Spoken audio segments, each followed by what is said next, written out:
Deer guys, welcome to my channel. আজকে আমি আপনাদেরকে দেখাচ্ছি হাউ টু ইনস্টল উইন্ডোজ 11। হ্যাঁ, আপনারা ঠিকই শুনতে পাচ্ছেন, উইন্ডোজ 11 কীভাবে ইনস্টল করতে হয় কোনো ধরনের পেন ড্রাইভ ছাড়া এবং পিসি এবং ল্যাপটপ বুটিং ছাড়া। আপনারা আজকে দেখবেন কী করে উইন্ডোজ 11টা ইনস্টল দিতে হয় এবং সেই স্টেপগুলো ফলো করলে আপনারা অতি সহজেই উইন্ডোজ 11 ইনস্টল দিতে পারবেন। এখন আপনারা হয়তো আমার এই ভিডিও দেখে ভেবে বসে আছেন আপনার পিসি তো উইন্ডোজ 11 সেট আপ নেবে না। আমি আপনাদেরকে নিশ্চিত করতেছি, আপনার পিসি অথবা ল্যাপটপ যেই জেনারেশনেরই হোক না কেন, আজকে এই টিউটোরিয়ালের মূল উদ্দেশ্য হলো উইন্ডোজ 11টা ইনস্টল করে দেখিয়ে দেওয়া যে এটা সম্ভব। আপনি কেন উইন্ডোজ 10-এ পড়ে থাকবেন? দীর্ঘদিন ধরে আপনি উইন্ডোজ 10 ইউজ করতেছেন এবং আপনি কি জানেন মাইক্রোসফট 2025 সালের পরে উইন্ডোজ 10 আর কোনো এখানে আপডেট কিছু করবে না, অর্থাৎ আপনারা 2025 সাল পর্যন্ত উইন্ডোজ 10 ইউজ করতে পারবেন। সুতরাং এই মুহূর্তে কেন আপডেট থাকবেন না? উইন্ডোজ 11-এর আউটস্ট্যান্ডিং ফিচারগুলো উপভোগ করুন এবং ভিডিওটা দেখে আপনারা সেভাবেই চেষ্টা করুন, তাহলে উইন্ডোজ 11 ইনস্টল করতে পারবেন। কোনো ধরনের ডাটা লস ছাড়াই আপনারা অতি সহজেই উইন্ডোজ 11 ইনস্টল করতে পারবেন। তাহলে শুরু করা যাক আজকে টিউটোরিয়ালটি। প্রথমে আপনি ক্রোম ব্রাউজারটি ওপেন করবেন। ক্রোম ব্রাউজারে সার্চ বক্সে লিখবেন উইন্ডোজ 11। উইন্ডোজ 11 লিখে সার্চ করুন। সার্চ করার পরে এখানে দেখতে পাচ্ছেন চলে আসছে উইন্ডোজ 11-এর এই ওয়েবসাইটটা দেখাচ্ছে, ডাউনলোড উইন্ডোজ 11 মাইক্রোসফট। এটা মাইক্রোসফটের মাদার সার্ভার। এখানে ক্লিক করুন। এখানে ক্লিক করার সাথে সাথে মাইক্রোসফটের মাদার সার্ভার ইন্টারফেসে চলে আসলো। এই মুহূর্তে আমরা দেখতে পাচ্ছি মাইক্রোসফটের সেই মাদার সার্ভারের ইন্টারফেস। এইখানে আমাদের কিছু কাজ আছে, সেই কাজটি করে নিলে পরেই আমরা এখানে ইনস্টল করতে পারবো। স্ক্রল করে নিচের দিকে নামুন। নিচের দিকে নামার পর এখানে দেখতে পাচ্ছেন download Windows 11 disk image ISO.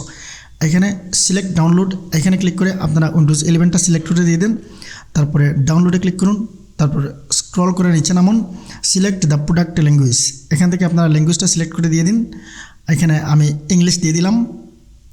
তারপরে কনফার্মে ক্লিক করুন। কনফার্মে ক্লিক করার পর স্ক্রল করে নিচে নামুন। নিচে নামার পর এখানে দেখতে পাচ্ছেন উইন্ডোজ 11 ইংলিশ 64 বিট ডাউনলোড, অর্থাৎ এই মুহূর্তে শুধুমাত্র 64 বিটটাই লঞ্চ করা হয়েছে। এখন আপনার পিসি 64 কিনা সেটা আপনি সহজেই চেক করতে পারবেন। আমি মিনিমাইজ করে দেখাচ্ছি। দিস পিসি এইটাতে রাইট বাটনে ক্লিক করে প্রপার্টিসে যান। প্রপার্টিসে যাওয়ার পর এখানে আপনি লক্ষ্য করুন system type 64 bit operating system. এখানে দেখতে পারবেন আপনি আপনার পিসি দেখে যেন আপনার পিসি 64 বিট অপারেটিং সিস্টেম কিনা। নর্মালি এখন বর্তমানে সব পিসি 64 থাকলে আপনি ইনস্টল করতে পারবেন। এবার আমি ক্লিক করলাম, আমার ডাউনলোডটা শুরু হয়ে গেল। শো অল এখানে ক্লিক করে আমি দেখতে পারবো। এটি অনেক বড় ফাইল, 5.1 GB মতো জায়গা লাগবে। আপনার ইন্টারনেট স্পিডের উপরে ডিপেন্ড করবে কত সময় লাগবে। আপনি ধৈর্য ধরে অপেক্ষা করবেন এবং সম্পূর্ণ ফাইলটি ইনস্টল করবেন। আমার আগেই ডাউনলোড করা ছিল। আমি এখান থেকে দেখিয়ে দিচ্ছি যে আমার এখানে ডেস্কটপে আছে। এখানে প্রথমে এই মুহূর্তে আপনাকে ইন্টারনেট সংযোগটা বিচ্ছিন্ন করে ফেলতে হবে। উইন্ডোজ 11 আইসো ফাইলটি ওপেন করার পূর্বেই ইন্টারনেট সংযোগ বিচ্ছিন্ন করে আপনি এটাতে ক্লিক করবেন। ক্লিক করার পরে দেখতে পাচ্ছেন এখানে উইন্ডোজ 11-এর আইসো ফাইলগুলো দেখাচ্ছে। এখানে সেট আপে আপনি ক্লিক করবেন। সেট আপে ক্লিক করার পর আপনার এখানে সেট আপ ইন্টারফেসে নিয়ে যাবে। এখানে আমি দেখতে পাচ্ছি এই যে ইনস্টল উইন্ডোজ 11 চলে আসলো। এই বক্সটা চেকমার্ক থাকবে। এই বক্সটা চেকমার্ক থাকা অবস্থায় আপনি নেক্সটে ক্লিক করবেন। নেক্সটে ক্লিক করার পর চেকিং ইউর পিসি, এখানে দেখাচ্ছে যে আপনার পিসিটা চেক করে নিচ্ছে উইন্ডোজ ইনস্টল হবে কিনা 11। আমি দেখতে পাচ্ছি this PC does not currently meet Windows 11। এই মেসেজটা আসছে এবং আপনারা ভয় পেয়ে গেছেন। এই মেসেজটা আসার কারণটা হলো দুটো। এই যে the processor is not support for the version of Windows. এখানে দেখাচ্ছে আপনার পিসি যদি 7 জেনারেশন এবং নিচে থাকে 5, 3, 4 এই জেনারেশনগুলোতে নেবে না। আমার পিসি 5 জেনারেশন। তারপর আমি ইনস্টল করে দেখাচ্ছি। তারপরে this PC must support TPM2। এই দুটো সমস্যা যদি আমরা সমাধান করতে পারি তাহলে আমাদের পিসিতে উইন্ডোজ 11 ইনস্টল নেবে। তো আমাদের এখানে আটকাই দিছে যে 7 জেনারেশনের নিচে থাকলে পরে আমাদেরকে ইনস্টল করতে দিবে না উইন্ডোজ 11। তাহলে আমরা এটা ছোট্ট একটি কাজ করে এটা সহজে সমাধান করতে পারবো। এই TPMটি আমার ডেসক্রিপশন লিঙ্কে দেওয়া থাকবে। আপনারা প্রথমেই এখানে ডাউনলোড করে ফেলবেন। ছোটো এই একটি জিপ ফাইল, দুটো ফাইল থাকবে জিপ ফাইলের ভিতরে। তারপরে আমরা এটা সমাধান করব। এখন আমি এটাকে ডান দিকে সরিয়ে দিলাম। এই মুহূর্তে আমি এই উইন্ডোজ আইসো ফাইল যেগুলো এটাতে ক্লিক করার পরে আমার এই ফোল্ডারের ভিতরে সবগুলো আছে। উইন্ডোজের আইসো ফাইলের সব ফাইলগুলো। এবার আমি এটাকে ডান দিকে সরিয়ে ডেস্কটপের মধ্যে একটি নিউ ফোল্ডার নিচ্ছি। নিউ ফোল্ডার নিয়ে আমি এই নিউ ফোল্ডারের মধ্যে কাজ করব। এই নিউ ফোল্ডারটা বাম দিকে সরিয়ে দিলাম।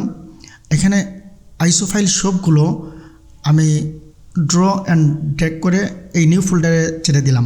আপনারা কপি করেও এখানে পেস্ট করতে পারবেন। এখানে কপি হচ্ছে, কিছু সময় নেবে, তারপর কপি হয়ে যাবে সম্পূর্ণ উইন্ডোজের আইসো ফাইলগুলো। আমার কপি কমপ্লিট হয়ে গেছে। আমি দেখতে পাচ্ছি এখানে আমার নিউ ফোল্ডারে সবগুলো চলে আসছে এখানে। তারপর আমি এটি ডিলিট করে দিয়ে দেব। এবার আমি এখানে কাজটি করব। আমি প্রথমে এই সমস্যাটা সমাধান করব, 1 নম্বর সমস্যাটা সমাধান করব। এই সমস্যার সমাধান করার জন্য আমার সোর্স ফোল্ডারে প্রবেশ করতে হবে। সোর্স ফোল্ডারে প্রবেশ করার পর আমি এখান থেকে একটি ফাইল বের করব, অ্যাপ্রাইসারিস ডিল। এই ফাইলটি ডিলিট করুন। এই ফাইলটি ভালো করে দেখে এটা ক্লিক করে ডিলিট করে ফেলুন। এই ফাইলটি ডিলিট করার পর এটা রিসাইকেল বিনে চলে যাবে। এবার আমি টিপিএমের সমস্যাটা সমাধান করব। এটা আমার সেকেন্ড কাজ। টিপিএম সমস্যাটা সমাধান করার জন্য আপনারা পূর্বেই টিপিএমটি ডাউনলোড করে রাখবেন। এই যে আমার ডেস্কটপে দেখতে পাচ্ছেন টিপিএম। আমি এখন এটাকে এক্সট্রাক্ট করব। আমার ডেসক্রিপশন লিঙ্ক থেকে আপনারা ডাউনলোড করে রাখতে পারেন পূর্বেই। আমি এটা এক্সট্রাক্ট করার পর দেখতে পারবো এখানে মধ্যে কী আছে, এক্সট্রাক্ট হেয়ার। এখানে এক্সট্রাক্ট করে দিচ্ছি। এখানে এক্সট্রাক্ট করার পর এটা ডান দিকে সরাই দেখি কী এক্সট্রাক্ট হলো। এই যে দুইটি ফাইল, অ্যাপ্রাইসারিস আর ডিলমে, এই দুটো ফাইল আমি কপি করব। কপি করে সোর্স ফোল্ডারে এনে পেস্ট করে দিয়ে দিব। আপনারা ড্র অ্যান্ড ড্র্যাগ করে এসে এখানে সোর্স ফোল্ডারে ছেড়ে দিলেও হবে। আমি তাহলে ছেড়ে দিলাম। সোর্স ফোল্ডারে টিপিএমের দুটি ফাইলটা পেস্ট করে দিয়ে দিলাম। এবার আমি ব্যাক করব। ব্যাক করে আবার সেটআপে ক্লিক করব। যে দুটি সমস্যার জন্য আমাকে আটকিয়েছিল, এই দুটি সমস্যার সমাধান করে আমি আবার সেটআপ ফাইলে ক্লিক করলাম। সেটআপ ফাইলে ক্লিক করার পর এখানে অ্যাকসেপ্ট চাইতে পারে। আমি এই বক্সটাকে ইনস্টল উইন্ডোজ 11 সেই পূর্বের মতো আবার এখন আমার পিসি চেক করবে। এটা চেকমার্কস থাকা অবস্থায় আমি নেক্সটে ক্লিক করব। নেক্সটে ক্লিক করার পর দেখতে পাচ্ছি এখন চেকিং ইউর পিসি। আবার আমার পিসি চেক করতেছে। দেখি চেক করার পরে কী দেখায়। যে সমস্যার জন্য এখানে আগে নেয় নাই, পূর্বে নেয় নাই, এখন সেই দুটো সমস্যার সমাধান করে আসছি। এখন দেখা যাচ্ছে নিচ্ছে। এখানে আমি দেখতে পাচ্ছি উইন্ডোজ 11 এই মুহূর্তে নেবে, ইনস্টল নেবে। ইতিপূর্বে যে আমি যে ফাইলটি সোর্স ফোল্ডার থেকে ডিলিট করেছিলাম সেটা রিসাইকেল বিন থেকে রেস্টোর করে দিয়ে দেবো। সেটা এই মুহূর্তে রেস্টোর করব। রেস্টোর করার পর সেটা replace the file in the destination.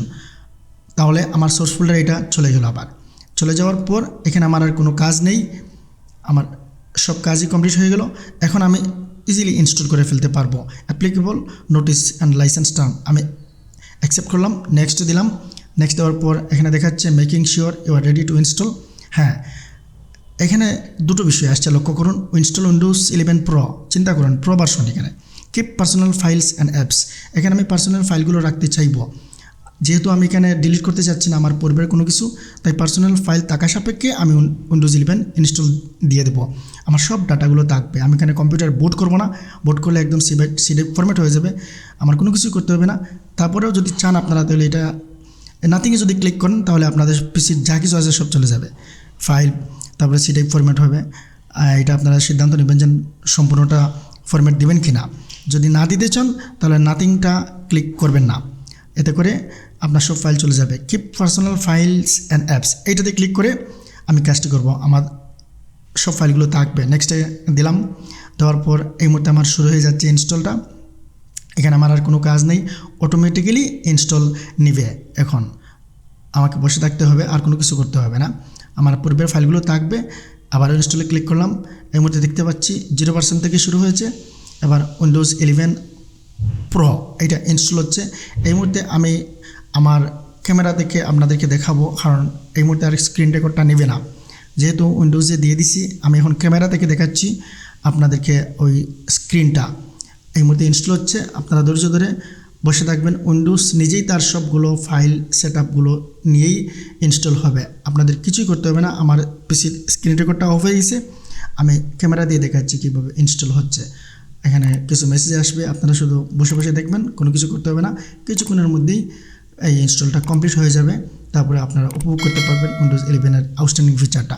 একবার উইন্ডোজ 11টা যদি ব্যবহার করেন তাহলে আর কখনও উইন্ডোজ 10 ব্যবহার করতে চাইবেন না, কারণ এটার মধ্যে এমন কিছু ফিচার আছে যেটা একজন ব্যবহারকারী দেখতে পাচ্ছেন। ইতিমধ্যে আমার হয়ে গেল আমার ডেস্কটপে যেগুলো আগে ছিল সবই রয়েছে, সব ফোল্ডার জায়গা মতো রয়েছে। কোনো ডাটা লস ছাড়াই আমি উইন্ডোজ 11টা ইনস্টল দিয়ে দিলাম। এটাই উইন্ডোজ 11-এর সেই বিখ্যাত ইন্টারফেসটা লোগো।